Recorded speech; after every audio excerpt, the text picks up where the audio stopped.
Ladies and gentlemen, good day and welcome to the Cholamandalam Investments and Finance Company Limited Q1 FY25 earnings conference call hosted by Kotak Securities.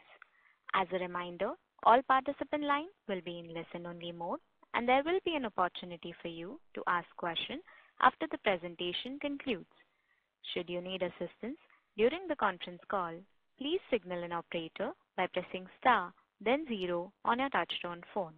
Please note that this conference is being recorded. I now hand the conference over to Mr. Nischint. Thank you and over to you, sir. Good morning, everyone. Welcome to the earnings conference call of Cholamandalam Investment and Finance Company Limited.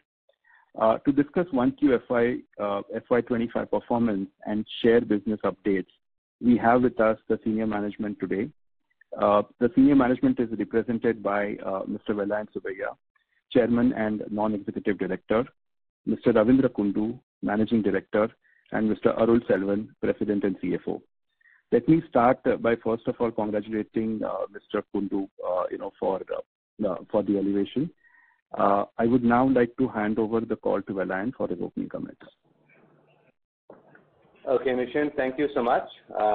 So, quick results for the quarter. Disbursements were at 24,332 crores, which are up 22%. AUM stood at 1,68,832 crores, which is up 38% year-on-year.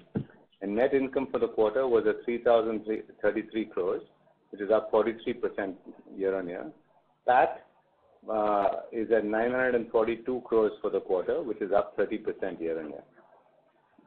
So, I'll just go through quick performance highlights. The board approved the unaudited financial results for the quarter ended June 30th, 2024. Aggregate disbursements, like I said, were 24,332 crores, as against 20,015 crores in Q1 for a growth of 22%. Vehicle finance disbursements were at 12,766 in Q1, as against 11,301 crores in the same quarter last year, which is a growth of 13%. LAP is at 3,874 crores for disbursement, as against 2,679 for the same quarter, which is a growth of 45%. So that has grown strongly. Home loans are disbursed 1,778 as against 1,454, which is a growth of 22%. SME business disbursed 2,160 crores, which is a growth of 6% over 2,045 in the same quarter last year. Consumer and small enterprise loans disbursed 3,486 in the quarter, as against 2,355, which is a growth of 48%. SBPL secured business and personal loans disbursed 268 as against 182, which is a growth of 48%.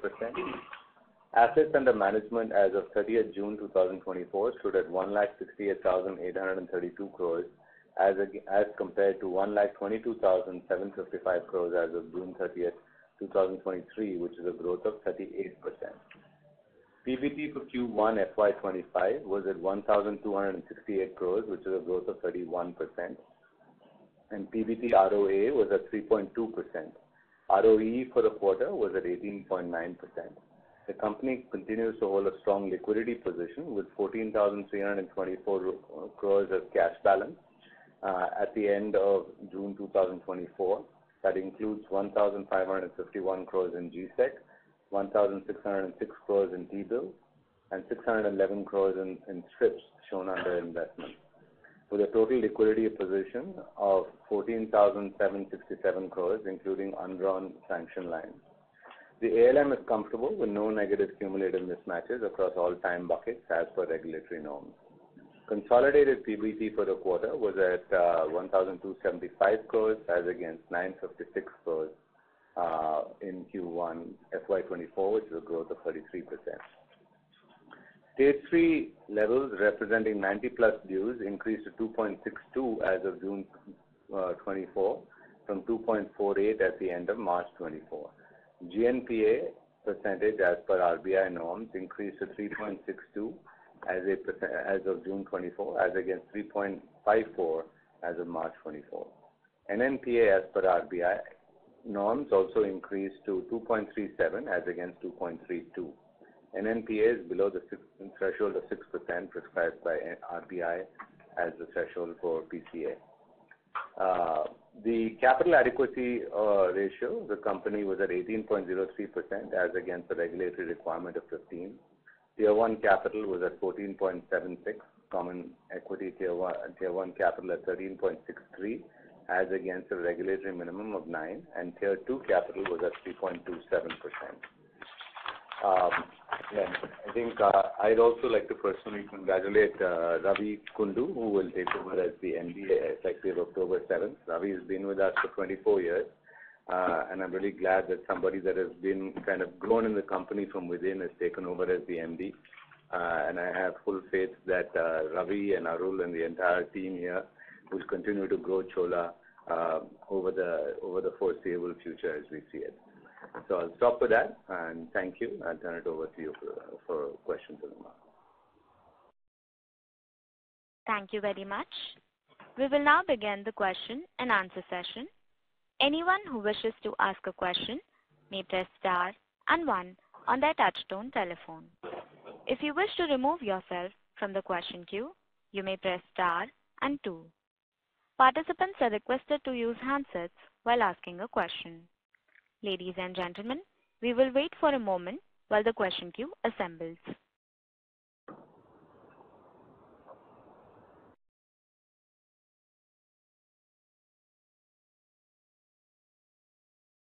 The first question is from the line of Avinash Singh from Emkay Global. Please go ahead. Yeah, good morning. Thanks for the opportunity, and congratulations to Mr. Kundu for his elevation to the position of MD. A couple of questions. The first one, if you can help us understand, if we see, the PCR in LAP and SME segment, you have taken down materially. So what is driving this sort of, what gives you in this quarter, but typically where you see some kind of a rise in delinquencies, and also, so the PCR reduction in these two segments, the LAP and SME material, what is driving that? And the ECL in vehicle seems to be inching up. Of course, the Q4 to Q1 is typically a seasonality, but even, if I take kind of a longer term trend also, there is a jump. So this bit, if you can clarify. And second, yield in the vehicle segment seems to be sort of have come off. Is it because of some mix of vehicles or that had changed in this quarter, or something else? Thanks. Yeah, I'll address the ECL part of LAP and HL. In both these segments, what is happening is we have been resolving a lot of those old cases which were running with much higher provisioning percentages, and that's what you saw over the period that resolutions have come down, and we have been able to resolve them. So as this book runs off, that is where there are old cases with higher provisioning runs off, you will see that the provision coverage seemingly coming down. But basically the LGDs are very, very low actually, and we are still following a percentage which is, not even as per the LGDs given as per the trend of these portfolios, but more, much higher than the numbers which we need to, adopt. So this is the status, and we are comfortable with the PCRs of this. Sorry, you want to talk on that? Yeah. So the yield of vehicle finance, as we mentioned in the past, also is a fixed rate book, and it requires time to grow. And today also, if you just compare the marginal book yield, we have increased it by almost 60 basis points, and NIM has gone up by 30-40 basis points. So there is still some room for increase the NIM in time to come, which is going to be done partially in this year, and then something will be coming in even the next year also. As far as the delinquency, you have seen that delinquency is a seasonal effect, and it is actually from Q4 to Q1 normally it goes up. And the vehicle finance, or even in Chola, if you see that the total delinquency is actually 5%, and between stage 2 and stage 3, which is a rock bottom level. Historically, we are much lower level. We closed in the month of March. In fact, it has gone up by 30 basis points for the company in the stage 2 and 15 basis points is gone up in stage 3. And it is much lower than the quarter 3 closing of 3.06 and 2.82. So over the period, we will definitely reduce it. Last year, quarter 1 and quarter 2, if you take vehicle finance, it went up from 1.5 to 1.7, and then from there it started coming down, and we closed the year to 1.20 in terms of net credit cost. So this year I am expecting that the trajectory will be from here, from Q2 it will come down, and then Q3, Q4 further it will come down, and it reach to the level of 1.2 or 1.3. And then NIM will go up. So at a ROTA level, we are going to get benefited. Our profit and disbursement growth in terms of vehicle finance will be much better than the last year. Got it. Thank you. Thank you. Thank you. The next question is from the line of Raghav Garg from Ambit Capital. Please go ahead. Hey, hi. Thanks for the opportunity. Just to harp a bit more on the credit cost for the vehicle finance business. So if you compare to last year, there is still an increase, and the OPEX ratios for the vehicle finance business have also increased. What's leading to this increase, especially when I noticed that your disbursements have been higher for the larger ticket size vehicles? Because I would assume if that's the case, then the asset base is larger, and at the margin, the OPEX ratio should not increase as much. So just some color on that. That's my first question. Thanks. In the case of vehicle finance, in operating expense, we are at 3.12% as compared to 3.18 level up to March closing. And as compared to the same period, it has gone up definitely. But we are at the same level of March closing. And if you compare the quarter 4 number, it was 3.46. So we are well within our plan as far as number is concerned. As far as the NCL is concerned, we are actually up by 30 basis points from 1.45 of last year to 1.86. But the stage 2, stage 3 are actually lower than the quarter 3 closing. We are, as I mentioned, that both the stage 2, stage 3 historically for vehicle finance as well as the company, we are at a rock bottom level. So in the Q1, because of the seasonality, it has gone up by 30 basis points in terms of stage 3 and 20 basis points stage 2, which we are going to reduce it over the period, and if we come back to the normal level. We close the year for NCL at 1.20. We will be near to that level only, and with the help of the NIM growth and also in terms of OPEX to keep it at a level where we are, we will definitely increase the ROTA to the last year closing. We closed the ROTA at say 3.35%. We will be near to that, or we will improve it from 3.35. Understood. And sir, my second question is on the home loan business. So, and I see that the number of branches that are there, the incremental addition has been coming down over last 3-4 quarters, and essentially that was one of the things that was driving the disbursements growth also for us in the home loan business. But so now, as the branch addition has slowed down quite materially. Does this mean that you have penetrated in terms of distribution fairly well, and it will be a more stable and a steady state growth run rate on the disbursement from here on? Yeah. As far as home loan is concerned, last 2 years we have ramped up scale up volume substantially. As I said in earlier call also, this year will be period of consolidation, increasing productivity, seeing everything is in order in terms of delinquencies, control, putting consistency regarding governance. So this year, first quarter, we have seen that in fact, you can see the numbers, the delinquency levels are under control. ED is also doing well. So we have maintained the consistency, and now the scale up will happen towards the second part of the year, and accordingly we have placed the manpower for the current year. Second important point, we'll see the ramp up in volume in home loan business during the second half of the year. Right. And this ramp up in volumes will be led by employee addition, or yes. You are looking to get also we have also introduced one more project in terms of going more rural. So that will help us to increase our numbers, penetrating more into rural market. Right. So your incremental ticket size around 1.5 million or 15 lakhs in home loan business? We'll be doing the stable growth. Sure. Will be stable and will be better than industry growth. And ticket size also will be similar level. Yeah. Do I have time for one more question? Go ahead. Sure. Just, your write-offs and slippages have also been elevated this year. I'm comparing it to Q1 of FY24 because I understand that Q1 is not the right comparison, right? So when I look at YOY, there is a steep increase. Which product segments are leading to this steep increase in slippages and write-offs? No, actually, write-off and settlement of our vehicle finance out of 1.9 and last year 1.5. It is the same level of 1% only. Increase is only in the ECL from 0.5 to 0.9 in terms of vehicle finance, and that is a major book. So when vehicle finance is actually consistently maintaining for the company, also write-off and settlements are the same level. Right. Sir, your write-offs are 320, right, versus 200 crores last year. Yeah, that's the absolute value, but you have to correct it in terms of percentage. Percentage remain as a constant. Right. But sir, at the same time, your AUM has also increased, right? So mathematically, that is bound to come down. But if I look at write-offs as percentage of opening NPAs, then it's fairly elevated compared to last many quarters. So that's the reason why I asked.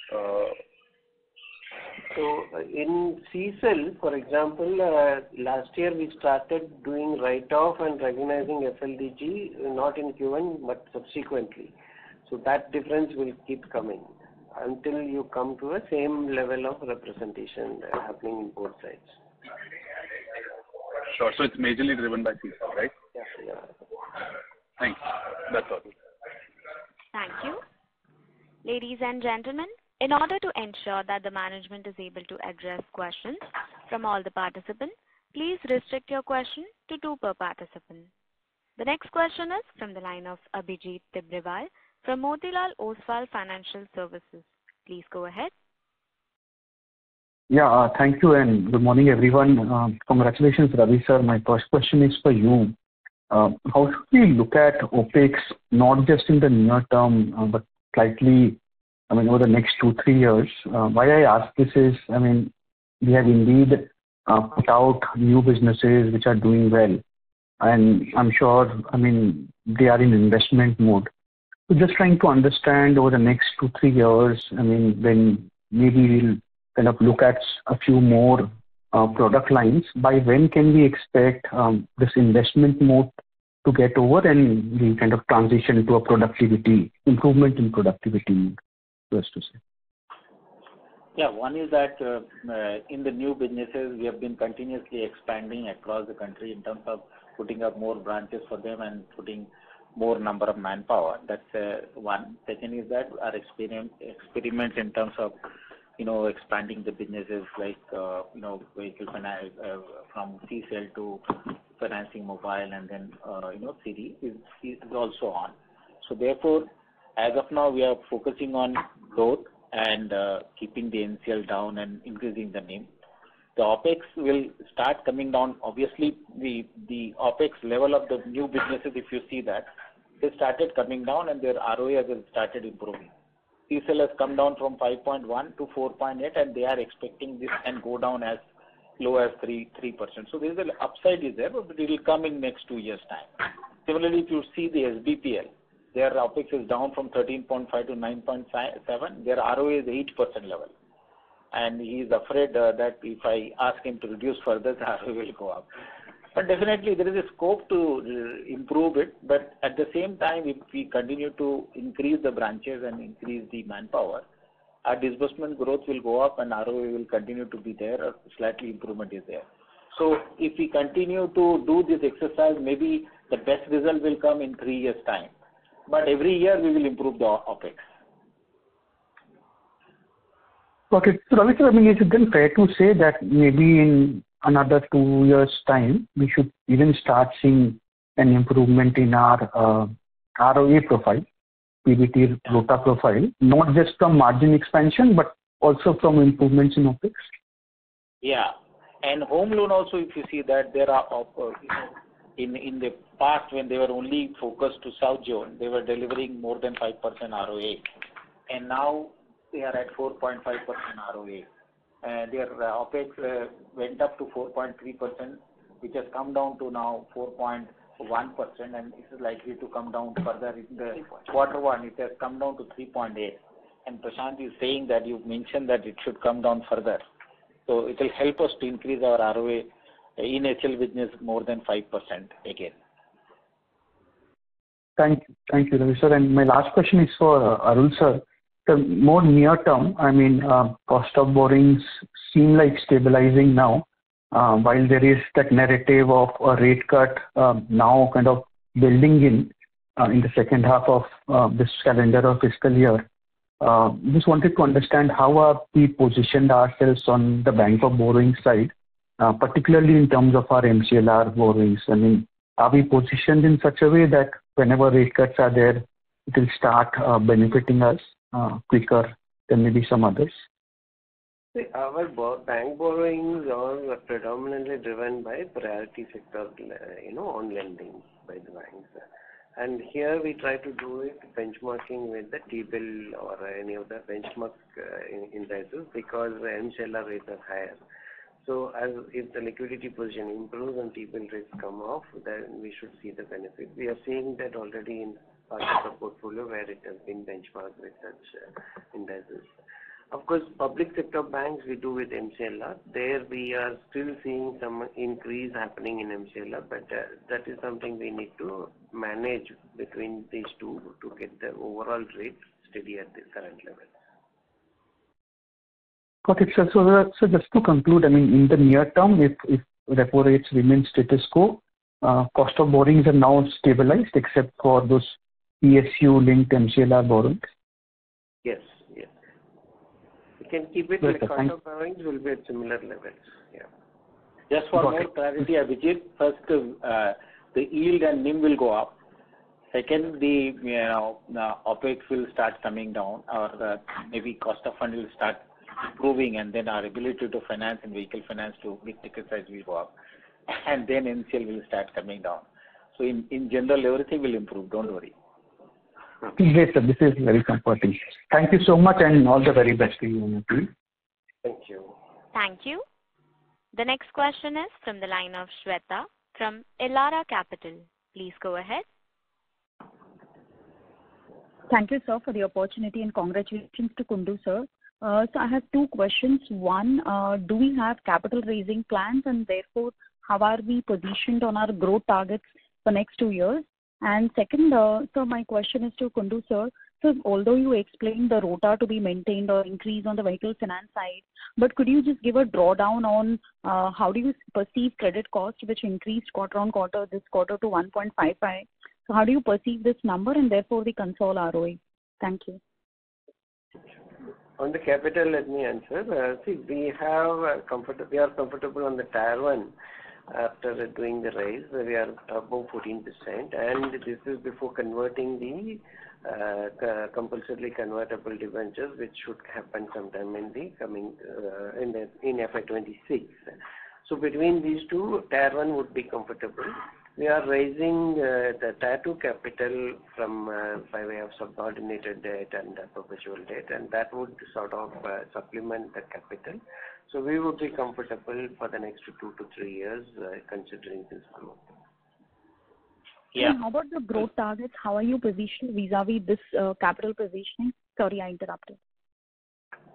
So we have said we will be growing in the range of 25 to 30%, and that levels we still hold. And with if we keep achieving pre-tax ROTA of 3.5% plus, that should be self-sufficient by itself. Only if the growth exceeds beyond that, and we don't do the profitability at these levels, then we'll have a problem. But we shouldn't look at it in a quarter-on-quarter basis. We should look at it more on a year-on-year basis. Sure. Regarding NCL of vehicle finance, we've been closing the NCL for the year, the last 3 years at 1.20 level. And last year also we started 1.45, 1.5%, and then went up to 1.7 in the second quarter. So from quarter 1 to quarter 2 was 1.7, and we are at 1.9 level. From quarter 2, from 1.7, we closed the year 1.20. This year the trajectory is We are expecting that from here it will go down in Q2 because the monsoon has been very good and evenly raining across the country, and there is no problem. And between July and August it will complete, and then September we will get a best collection, and therefore it will come down. And then from there it will be Q3 and Q4, which we have been doing. We have been seeing the results last 2-3 years. The same thing will happen. So the NCL expected is at same level or maybe 1.3%, and the NIM, which is going to go up further, will help us to increase the ROA. That is helpful, sir. Thank you so much. Thank you. The next question is from the line of Viral Shah from IIFL Capital. Please go ahead. Yeah, hi. Thank you for the opportunity. I have a few questions. So one, in terms of the credit cost, so while we have a changing book mix, which is where I would say that from a medium-term perspective, your credit cost could be a bit higher. But do we see also the fact that the recoveries in the home loans and LAP piece, now that will moderate, your credit cost, where will it kind of say not for this year, but say 26, 27, where it would kind of settle on a BAU basis? No, that vehicle, HL lab, we have been doing the, right back till last year. Now they are at 0.2, 0.3 level. Correct. Points for lab.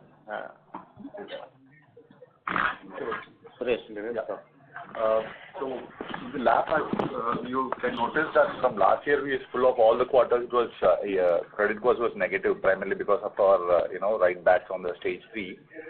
We come to the steady state where current quarter, for example, lab credit cost is about 11 basis points. I think at this level and continue to be about 20 basis points we should be at a fair amount of control on the overall credit cost, and then we see that is the way it will continue on a steady state. Even HL is also, last year also, we are at lowest ever the stage 3 and stage 2 numbers. Try to control upside. As of now, we are at 0.30. Going forward, we'll try to maintain this on the basis of increase in book percentages. We'll try to maintain this on, but upside will be 10 bits more higher in the scenarios which will be difficult. Rest is going to go down. So then my question is that while you are in home loans and labs, there will be a bit of upside from where we were in FY24. Plus, of course, the new businesses, they are even despite the higher credit cost, they are still ROA accretive. So where will the kind of normalized credit cost settle? Will it be like 140 basis points levels? And I'm not asking for FY25, but more like say 26, 27, how one should look at it. No, we mentioned that 1 to 1.20 the range. We still see that range we will be there. We are at 1% level now. So worst case scenario 1.2, the best case scenario is 1. Okay, you are saying the total credit cost, right? Yeah, total. Overall for the company level. Got it. So the next question is in case of the new businesses, right? As you mentioned that we have seen, of course, improvement in our profitability, both driven by OPEX moderation as well as NIM expansion, and consequently our ROAs have kind of improved. What further scope over there in this new businesses is there, say in terms of further improvement in profitability? So each business has at least 1%, at least between CSL, SME and HL. We see that the upside is good. SBPL is actually peaked, it is at 8.01, so 8.1%, and OPEX is also high. But we'll keep it at this level only. The CSL, SME, HL, these three businesses, there is an upside of 0.5 to 1% ROA. Okay. And in terms of the book mix, now we are at 13% of the new businesses. Where should we settle, say, 2 years out, say in FY26? 15% max. 15%. Secured will stay at about 8. 8, yeah. Sorry, can you just repeat the last piece? Yeah. See, the three new businesses, CSL, SBPL, SME put together is at 13%, can go up to 15. Vehicle finance is at, I think, 57%, which can go down to 50. The LAP NHL, which is at 30%, can go up to 55, 35. So 35, 50, and 50. And just to clarify, unsecured offer gap, which is the CSEL business, will remain at about 8%. Got it. And finally, in terms of the overall growth, last quarter you had mentioned the disbursement growth to be in the range of 20-25% for this year. Now, are we seeing that a bit slower and lower than that in this year? No. Actually, in fact, it is higher than the expectation. We thought in election period, the disbursement will get impacted. In fact, we have done better than that. And both asset growth and disbursement growth are higher than our expectation for the quarter one. And we will do actually from quarter two onward, it should further improve. Got it. So basically, we are confident of 20-25% kind of disbursement growth and 25 to 30% AUM growth for this year. Yeah. Yes, that is correct. Got it, sir. Thank you and all the best. Thank you. Thank you. The next question is from the line of Kunal Shah from Citigroup. Please go ahead. Yeah. Hi. Congratulations, Kundu sir. So again, touching upon this growth, in fact, when we look at it, the traction, as you mentioned, on the disbursement side is better than what you expected, plus almost like 8% sequential growth in a seasonally weak quarter. Doesn't it give the confidence to be like relatively higher on the AUM growth? You are just seem to be slightly conservative with this 25-30%, or you are clearly seeing that in some segments you would tend to pull back on the growth if any asset quality issues come up? Yeah. So we have to conservatively. Yeah. I mean, we always will guide in what we have a high confidence interval of.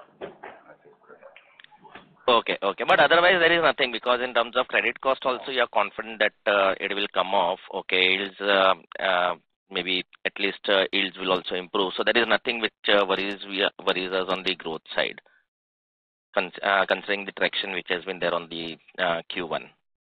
That's correct. Okay. And secondly, in terms of the OPEX, so again, you indicated how it would pan out, but just like in 1Q, it's been quite low across the product segments. So when we look at it, in fact, is there a revision? Maybe you indicated that you will keep on investing into the branches and the manpower, but compared to what we have been highlighting earlier in terms of where it should settle, now, given the growth trajectory, is it giving us the confidence that OPEX to assets maybe at a relatively lower level, maybe mainly because of the denominator effect, or maybe whatever we are seeing positive surprise on the denominator will get offset by the increase in the OPEX as well? So we are always working on increasing the productivity within the people who are there, and then we are increasing the manpower and they're giving them opportunity to settle down and give them some time so that they start delivering. So that is what is the OPEX, nothing else. In the quarter one to quarter four, the OPEX slightly move up because quarter two we have a salary increment coming up, then quarter four the incentives are basically factored. So that happens. So the range of the OPEX is between 3.1 to say 3.5. That is what is actually happening because we are in growth phase. And once the all the businesses are actually up, like for home loan, I just want to give you an example that when they were only focusing on South, their OPEX came down less than 2%, and then ROA went up to more than 5%. Now they are growing in rest of the country, so obviously OPEX is high. And when they complete the growth part, then obviously it will start coming down. So OPEX is actually the factor of growing across and investing in the expenditure, what we do it for the people in the branches, as well as moving from bigger ticket size to small ticket size. Okay, sure. And one last question in terms of the positioning in the vehicle segments. So when we look at it in terms of the disbursements, particularly in the used, it's still been like steady somewhere closer to 30 to 33 odd %. Would we be seeing in terms of the increase in this, maybe given that most of the players are highlighting that there is a huge demand as well as increase in the prices as well for the used vehicle. Do we see that proportion inching up? So that's what. Used, if you focus more on used and two-wheeler and three-wheeler and tractor, then OpEx goes up. It requires more manpower, ticket sizes are small. So we need to balance the entire portfolio by focusing heavy commercial vehicle, light commercial vehicle, cars and ME as well, so that OpEx is also stable. We cannot just get the ROA by increasing the yield. And we have been considering that, and that's the reason growth is coming from across all segments. So as of now, used vehicle is at, say, 33. If you take within the vehicle finance itself, the portfolio mix is 27%, but the disbursement mix is 33%. So obviously, our used vehicle mix of the portfolio from 27% to 33% will go up as disbursement continue to be at 33% level. Yeah, but otherwise disbursements might continue because you still want to make it slightly more broad-based growth. Yeah. Okay. Thank you, and all the best. Yeah. Thank you. The next question is from the line of Bharat Shah from ASK Investments Managers Limited. Please go ahead.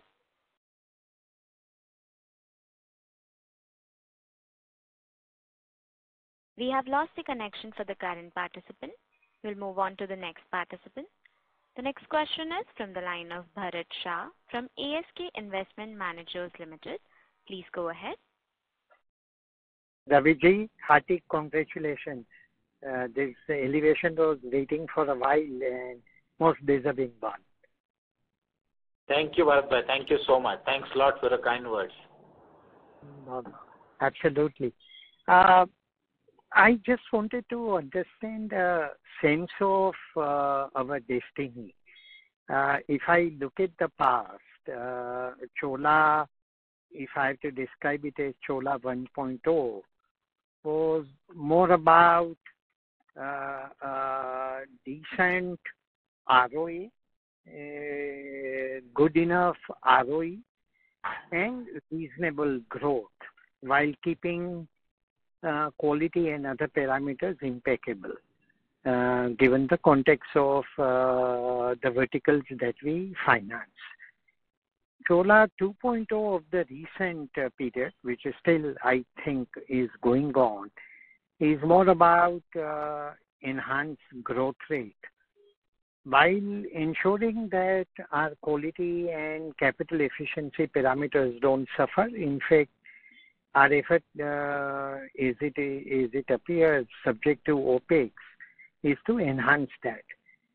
Now, you have talked about moderation of expenses and operating leverage kicking in.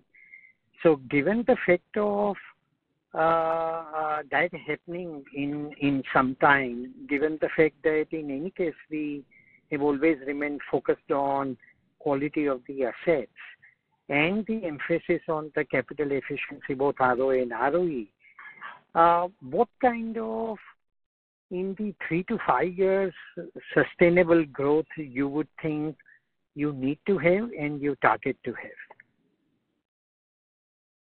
So, Bharat, this is Velen. So, Bharat, I think kind of like you said, there has been a shift, but obviously one of the reasons we made the shift and added the new businesses was to add more growth sectors. So even if you see disbursement growth that's happened, vehicle finance has been a bit lower, but the overall company disbursement growth has not changed. So basically the mix is changing at two levels. The mix at the overall level is changing because of the new businesses. And the mix within vehicle finance is changing as we basically move, like Ravi said, more towards used and product like that. Some of these products tend to be more intensive operationally, and hence the shift in operating expenses also. If we take a 5-year view, we see no reason, if we look at the macro in India, to be able to continue to grow at this rate. So basically, and if you ask kind of broadly, the engine is designed to perform at that rate now. Kind of. So, each of the businesses kind of individually make their adjustments and fixes. So I do believe that this growth rate is sustainable over that period.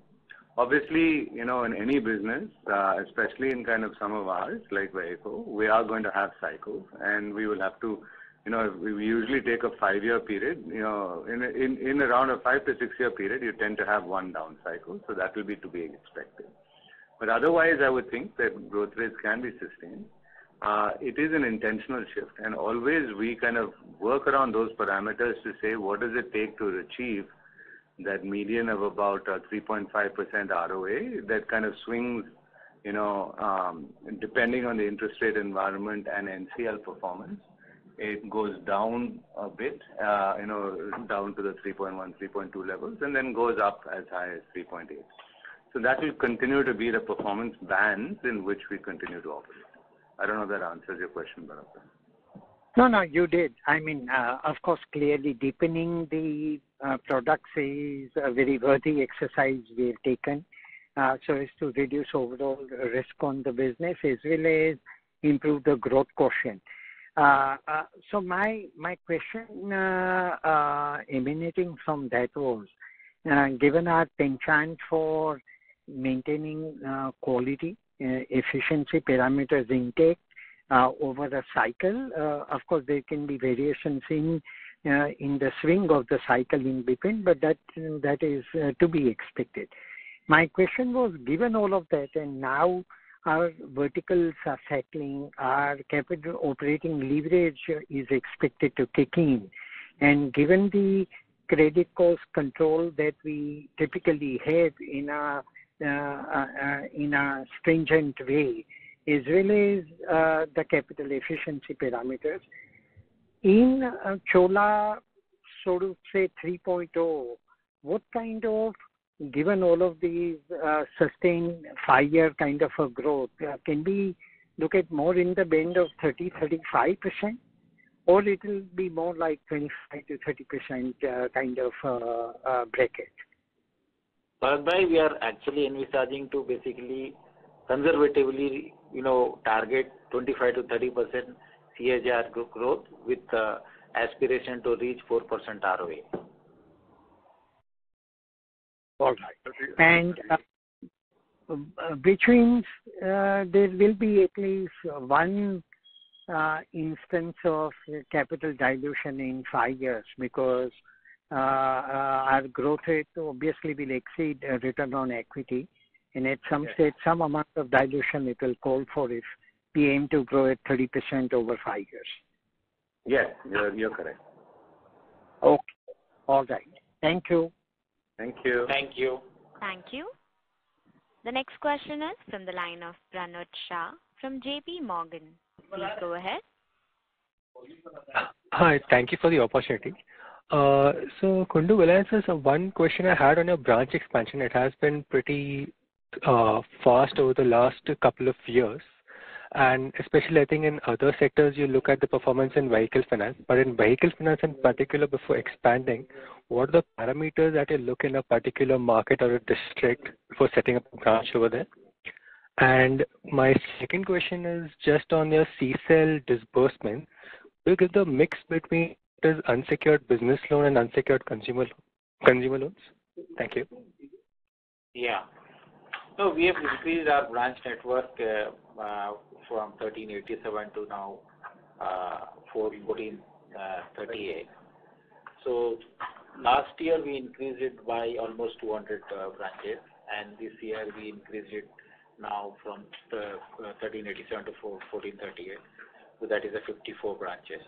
So this year, I think again we will repeat the similar number of branches what we added.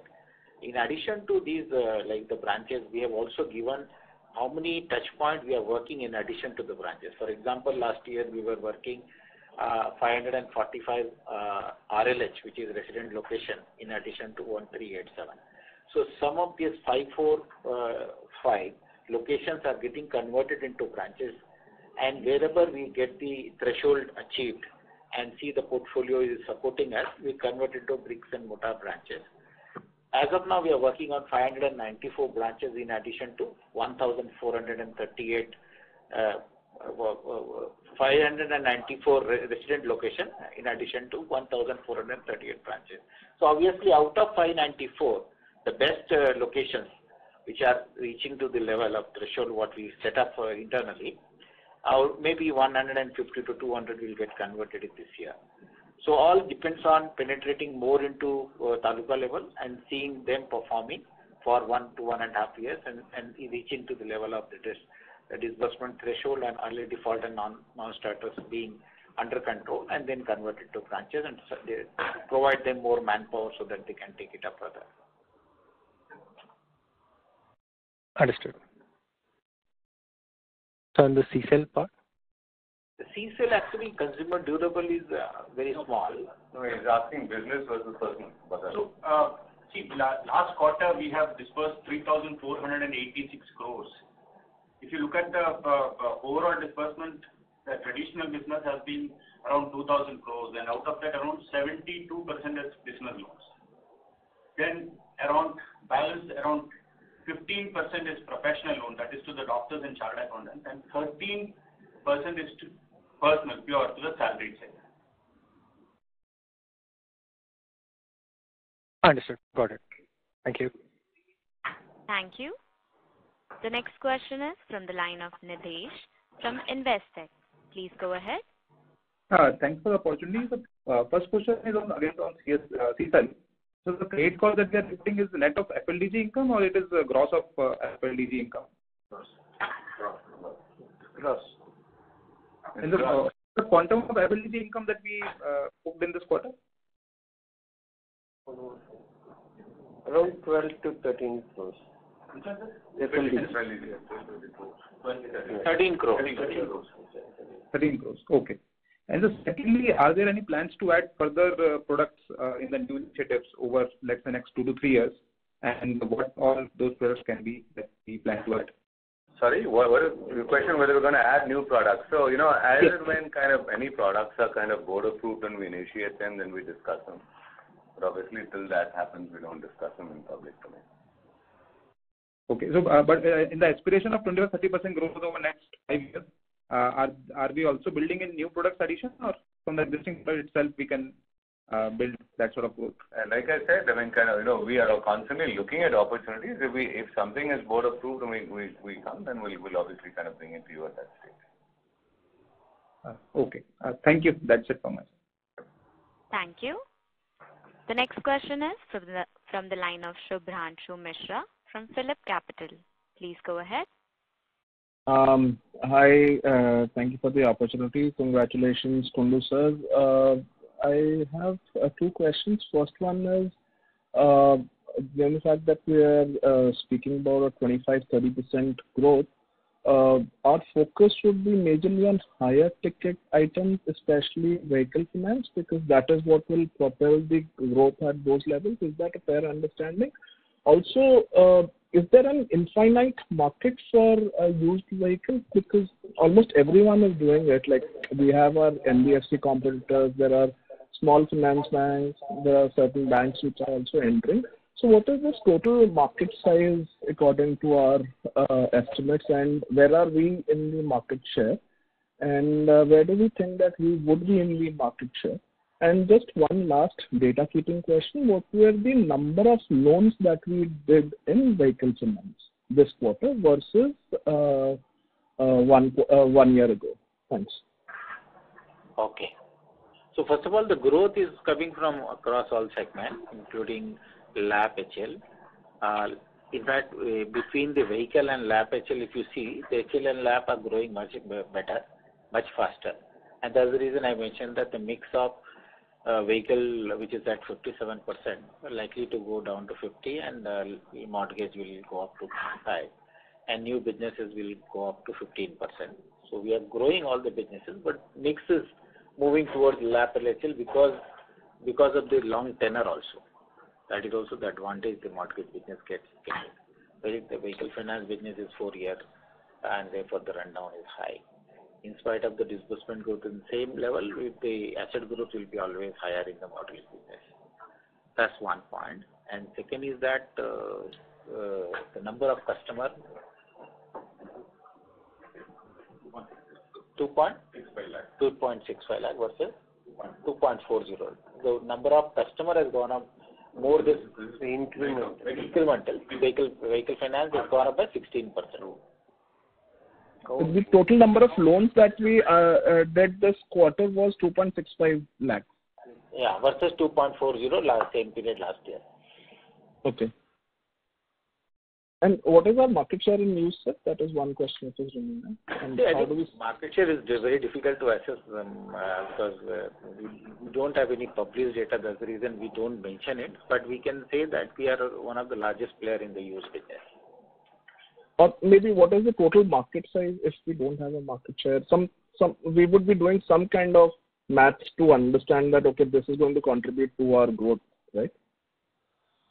Actually, it's difficult to assess. There is no authentic data available. Therefore, guessing it and telling you is not appropriate. That's the reason I'm not bringing that number to here. We know that number. Got it, sir. Sure. I'll take that offline, sir. Thank you so much and best of luck for the future quarters. Thank you. Thank you. The next question is from the line of Sanket Chheda from DAM Capital. Please go ahead. Yeah, hi sir. Congrats on a good set of numbers and pretty much congratulations to Kundu sir. Very well deserved. My question was to just a comment that you alluded that 25-30% CAGR is what you intend to do, and you mentioned 4% ROA target. If yes, by when you think we would be? Aspiration. It will take, in response to Bharat Bhai's question, which is 5 years. Okay.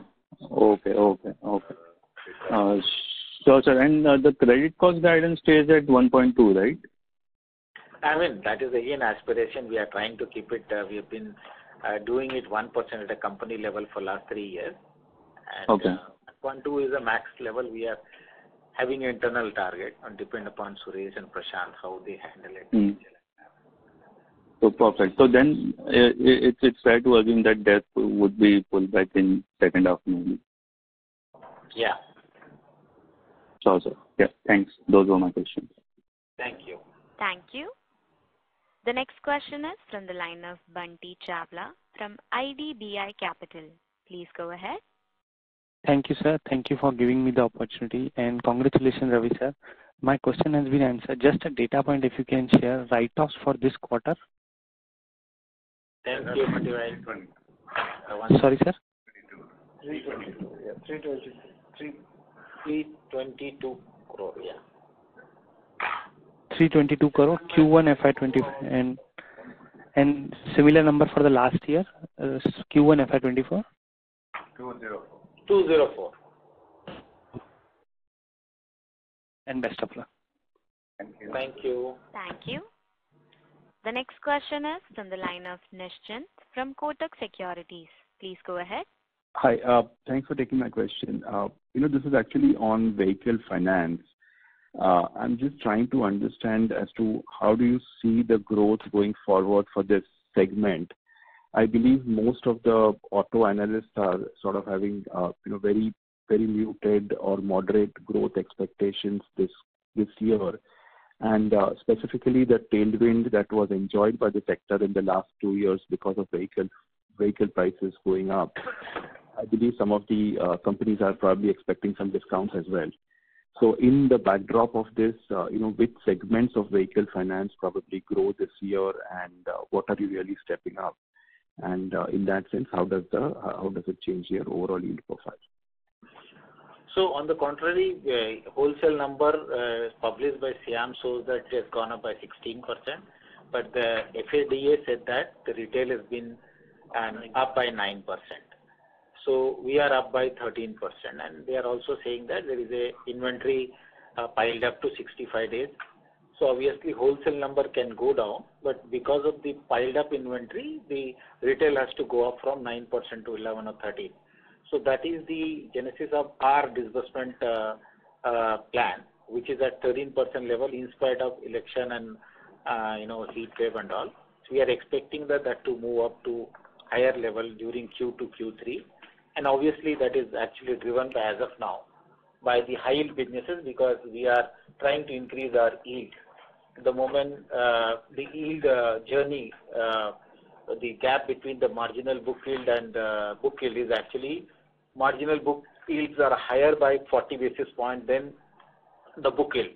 So that effect will get normalized within say 3 to 4 quarters, and then we will have the opportunity to further start doing the big ticket size which are funded at a lower rate. And obviously we are also expecting that some point in time cost of fund will start coming down. So majorly the focus is on high businesses, small ticket size, and keeping the yield high, and then move to the higher businesses, high ticket businesses in the second half. And in that sense, the increase that we saw in HCVs this quarter could be sort of more transitionary, and next quarter onwards we will see the other businesses or the share of other businesses in disbursements increasing. HCV is basically we reduced it significantly last year, and we are getting now low base effect, and that is what is happening. No, but do you see the base effect continuing the next 3 quarters? I mean, we are not intending to do that, but if our customer segment, like we mentioned that the large ticket size and medium ticket size, the large fleet owner and medium fleet owners were buying the vehicle. Now the small transport operator will start purchasing. As and when they come, we will focus and see that number. But we don't have target to increase our HCV. It's difficult to predict also. Yeah. Sure. My second question is actually on on business loans, and we have seen some signs of stress in unsecured loans with some of the lenders, and typically there is a concern that this kind of morphs into stress for some of the other segments. So are we seeing any increase in bounce rates or anything that that kind of raises flags in these segments, which probably makes you sort of change business or shift business segments in this particular product? See, as far as the business loans in the quarter one, there was the industry-wise there was a spike in the month of April, and that is basically because of the election, too many holidays, and all those things. But if you look at the industry-wise trend and what we have done, our bounce rates are still sub 10%. Our FEMI bounce rates are better than the previous quarters, and we have not seen any major spikes in our portfolio behavior. Yes, this book is around 30 to 33 months only. So during the course of maturing, we will see a slight movement up, down, but as such, we are not seeing much of any abnormal behavior or the kind of things, the news which is spreading in the market. That kind of behavior we have not seen in the quarter one. And also the business loan, we are actually distributing in the select market and select customer segment. We mentioned that our all the business loan customers are mostly 700 plus. And I'll just for your information, we have our book, the business loan book. 83% of our customers are with a credit score of more than 725, and 13% of customers are with credit score of 700 to 725. So you can say that 97% of our customers, business loan customers, which contributes to almost our 73% of our book, is with a credit score of 700 plus.